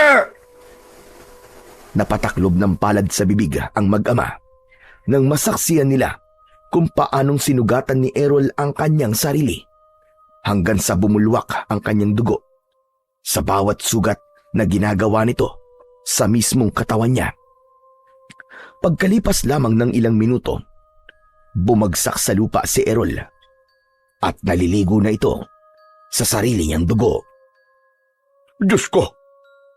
Napakabrutal ng naging kamatayan niya. Kung ganun, ikaw David ang may kagagawan sa mga taong natatagpo ang patay sa kakahuyan na kalahati ang katawan. Ikaw ang totoong pumatay sa kanila. Tama ba, David? Opo, ganun na nga po, Kapitan Merto. Dahil ako po ay isang manunugis ng aswang. Hindi po talaga ako totoong nangangaso ng hayop. Sa halip, aswang po ang aking hinahanap. Hindi ordinaryong tao ang natatagpuan yung bangkay sa kakawyan. Sila po ang mga manananggal at ik-ik na nagiging tao kapag sumisikat na po ang araw. Hindi ako makapaniwalang ang binatang madalas naming pagtawanan ni Errol ay isa palang malakas na manunugis ng mga aswang. At kung sino pa ang kaibigan ko at madalas ko nakakasama, siya pa pala ang totoong masama. Siya pa pala ang papatay sa akin. Niloko nila tayong lahat. Ngayon naman, Kapitan Merto, sagutin niyo po ng maayos ang itatanong ko. Bakit niyo po nasabi sa akin kanina na hindi ko po kapatid si Errol? Sinabi niya sa akin na anak po siya ni tatay. Hindi ko alam kung tama bang sa akin mo ito marinig. Ngunit, alam naming lahat na ampun ka lang ni Cynthia. Wala silang anak ng tatay mo dahil baog si Cynthia. At napatunayan kong ikaw ang totoo kong anak. Ikaw ang aking anak na inakala kong namatay kasama ng aking asawa. Nasunog noon ang bahay namin. Akala ko, kasama kang namatay doon. Teka, tay. Ano pong ibig niyo sabihin? Paano pong naging kapatid ko si David? Ikaw na ang tumingin sa markang nasa balikat ni David. Yan ang nag-iisang palatandaan na siya ang kapatid mong bunso. Kaya pala, may sunog din siya sa katawan dahil kasama natin siya sa bahay nang mangyari ang sunog at iniligtas lamang siya ng mag-asawang Dante at Cynthia. Hindi, Kapitan. Hindi ako naniniwala sa inyo. Walang katotohanan ng mga sinasabi niyo, Kapitan Merto. Huminahon ka, David. Alam kong masakit na malaman ang buong katotohanan mula sa ibang tao. Lalo na kapag nalaman mong nagsisinungaling sa iyo ang taong pinagkakatiwalaan mo. Ngunit anak, totoo ang sinasabi ko. Anak kita. Ikaw ang anak ko. Naluwa rin si Abong nang makita niya ang marka ko sa aking balikat. Marami pa sana akong dapat itanong, ngunit narinig ko ang malakas na sigawan ng mga tanod mula sa kakahuyan. Anak, sandali! Saan ka pupunta? Matalas po ang pandinig ko at naririnig ko po na sinasalaki ng mga aswang ang mga tanod ninyo. Hindi ko na hinintay na magsalita si tatay. Agad akong tumakbo ng mabilis para iligtas ang mga tanod. Pagkalipas ng ilang minutong pagtakbo, narating namin ang kinaroroonan ng mga ito. Marami na ang sugatan sa kanila. Ang iba naman ay dinagit na ng mga aswang. Bigla akong kinabahan nang makitang wala roon si Sabel. Tay, wala rito si Sabel. Malakas ang kutob kung sinasalakay niya ang bahay namin. Mauna na po kayo sa bahay. Ako na pong bahala rito. Sige anak, mag-iingat ka. Tayo na, Abong. Pero tay, paano po si Bunso? Alam kong kaya niyang tapusin ang laban sa mga aswang na yan. Mas kailangan ni Tatay Ingkong ang tulong natin. Halika na! Napansin ko na lang na tumakbo na ang mag-ama palayo sa akin. Kaya naman, hinarap ko ang mga aswang na manananggal at ik-ik. Halos mabingi ako sa pag-angin nila sa tuwing tinatamaan ko sila ng latigo sa kanilang katawan. Lahat ng mga tanod na naroroon ay nasaksiyan nila kung paano kong pinabagsak sa lupa ang mga aswang habang pinupunit nila ang sarili nilang balat at pakpak gamit ang kanilang matutulis na kuko. Hindi nila mapigilan ang pangangati ng kanilang katawan. At sa isang iglap, lahat ng mga aswang na nasugatan ng aking latigo at palaso ay nagpakamatay sa harap namin hanggang sa tuluyan silang bumagsak sa lupa habang wakwak ang kanilang tiyan at butas ang leeg. Mga kasama, sumama kayo sa akin. Iligtas natin ang mga tao sa baryo. Ang mga sugatan. Alalayan niyo, bilis! Pagkasabi ko, ay mabilis na akong tumakbo at tinahak ang daan papunta sa bahay. Pagdating ko ron, ay nasa labas ng bahay sina tatay at lolo Ingkong habang nakikipagpambuno ang mga ito sa mga kalaban. Si Sabel naman ay nakalutang sa ere, panay ang pagaspas ng kanyang pakpak. Pilit niyang kinukuha ang aking ina mula sa kulungan. Hoy!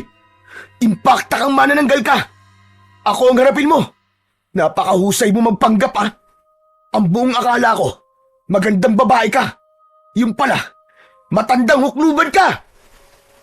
Napatingin sa akin ng lahat ng mga aswang, kasunod ng pagkalat ng liwanag mula sa aking singsing. Magkakasunod na pagpapakawala ng palaso ang ginawa ko. Marami ang tinamaan at bumagsak sila sa lupa. Maya-maya pa ay meron namang lumabas na aswang na ik-ik mula sa likod ng mga puno. Ang aswang ik-ik ay tagabigay ng babala sa aswang na manananggal kapag meron silang gustong biktimahin. Lumilikha sila ng huni na ang tunog ay ik-ik. Kaya naman palagi silang magkasama kapag umaatake sila sa mga tao. Apo ko, mag-iingat ka! At patawarin mo ko sa mga nagawa ko. Hindi po ito tamang oras para yan, Lolo. Protektahan niyo po si nanay. Siya ang pakay ng aswang na yan.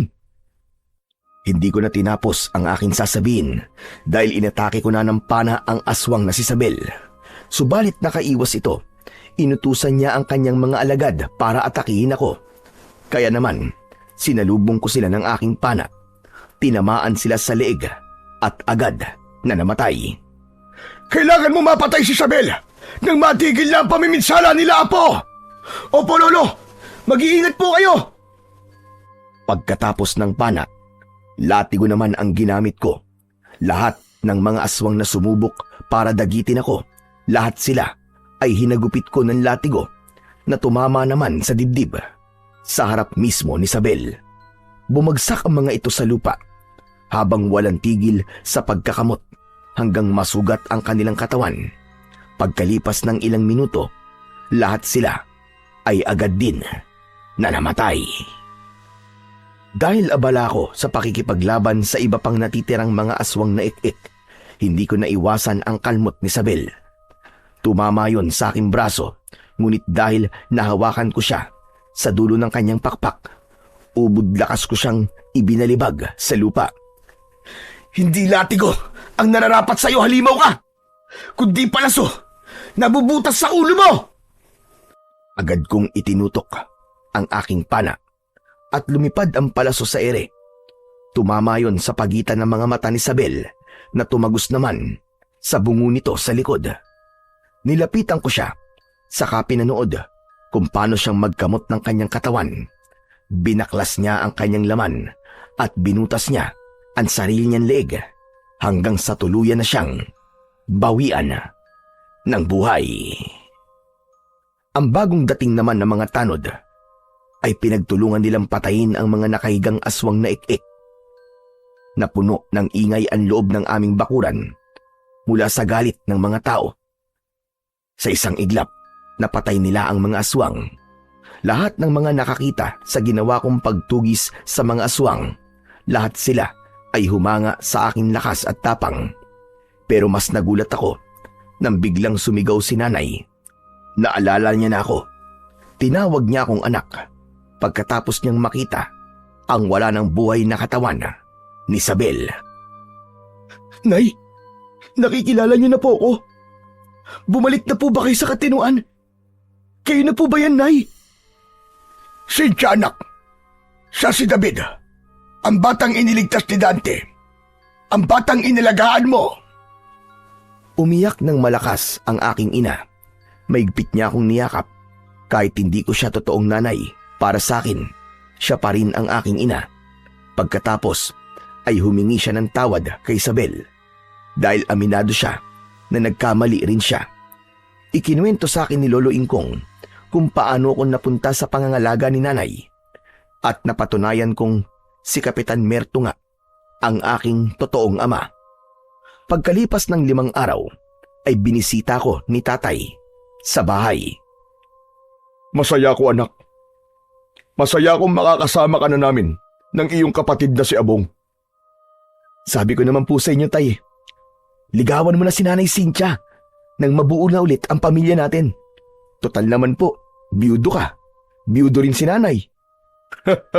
Ay nako, pambihira ka talaga, anak. Huwag ka nga maingay at nakakahiya naman kay Cynthia, baka marinig tayo. Ay nako, bunso. Kunwari pa yan si tatay eh. Halata naman na may gusto siya kay Nanay Cynthia. Tignan mo nga oh, namumula ng pisngi. Tumigil ka nga, Abong. Dinagdagan mo pa ang pang-aasar ng kapatid mo. Tay, aminin niyo na po kasi. Totoo naman na matagal na kayong may gusto kay nanay. Natigil ang tawanan namin nang lumabas mula sa kusina si nanay at may dala ng kape para sa aming tatlo. Habang si Lolo Ingkong naman, dala niya ang nilagang hinog na saging na saba. Ano yung narinig kong liligawan ni Merto si Cynthia? Abay dapat magsibak muna ng kahoy bago umakyat ng ligaw. O tay, narinig niyo sinabi ni Lolo Ingkong ha? Bago raw manligaw, magsibak muna ng kahoy at mag-igib ng tubig. Hoy, hoy, hoy! Sibak lang ng kahoy ang narinig ko, ah! Walang pag-iigib ng tubig! Nang hapon na yon, ay napuno ng halakhakan ang loob ng aming bahay. Ni sa panaginip, hindi ko akalain na sasaya pa ang buhay ko. Tuluyang gumaling si nanay sa kanyang sakit at hindi nga nagtagal, nagpakasal ang dalawa at muling nabuo ang aking pamilya. Sa kasalukuyan po, isa akong kagawad sa aming lugar. Meron po kong 11 anak at masayang namumuhay kasama ang aking asawa. Masasabi ko po na tahimik na ang baryo pagkatapos ng labanan namin ng mga aswang. Hanggang dito na lamang po ang aking kwento. Lubos na nagpapasalamat, David. Sadyang mapagbiro ang tadhana. Kung alin pa ang hindi mo inaasahan, yun pa ang nangyayari. Ang pagtanggap sa iyong kasalanan ay parang pagpapatawad mo na rin sa iyong sarili. Ang pagiging isang pamilya ay hindi lamang nasusukat sa dugo, kundi sa kung paano mo mahalin ang tao na naging bahagi na ng buhay mo. Palagi nating piliin ang kabutihan at tanggapin ang Diyos sa puso natin dahil ang matibay nating pananampalataya sa Kanya ang siyang tunay na magliligtas sa atin laban sa kasamaan.